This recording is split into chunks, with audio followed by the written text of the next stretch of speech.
Kamay ni Paulo, kuhang-kuha sa video ni Kimi. May date night nga bang naganap? I'm overheated, can hardly sleep at night, doing crazy dreaming. You're the reason why. Hiding by the baby. Tuwang-tuwa ang Team Pao Fanny sa binahagi ni Chinita Princess na video sa kanyang social media account. Ayon sa naging caption ng dalaga, soft lights, good wine, and a table worth slowing down for Trentahin pills. Pinag-uusapan nyo yung ingredients ng food. #Churista.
Marami namang kilig na mga fanay at buking na buking daw ang kamay ng aktor na si Paolo Abilino.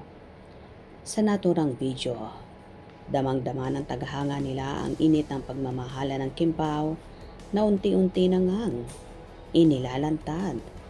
Narito ang samut-saring komento. This was after their ASAP Birmingham rehearsal, August 2025 last year. Another Michelin date. Yan ang suot niya sakay sa car. Eto ngayon, ang galing. Kuha ng Kim Pao X Space Warrior yan sa taas ng hotel. Eto, naka-jacket pa siya, pero parang dirty white yung pangloob sa Birmingham. To, nag-post din siya dati pa si Pao ng food niya. Nag-post din siya dati pati food nila, but yung nakaitim siya sa London yata yan. Kahit hinlalaki, kilalang kilala. Ay oo, ha ha ha ha. Nalito ako kung saan talaga, pero ang damit kaloka. Featured din pa sila sa The Cross. That is outside Birmingham, Kenilworth, where we shine. Yes, may copy ako noon ng video na yan. Sabi ni Pao kay MJ na kumain lang naman sila dyan. Kumain sa bongga na restaurant, Michelin. Pag si Kim, bonggacious talaga. Diba sabi ni Kim sa recent Metro Style cover niya, na wala na siyang hinihiling pa. She wants to celebrate life every day. Every day is a celebration by eating good food. O diba? Content and happy with her. #constant. Palagi, forevermore. Kamay yan ni Pao. Kabisado ko na yan. Ok na yan, kamay, at least nakita ang date nila. Ngayon lang nilabas, paunti-unti. Oo nga, daliri ni Pao. Unti-unti na nilang inilalapag ang mga moments nila. Iba yung suot ni Kim sa Birmingham. Ito yata sa London. Yes, Kim Pao.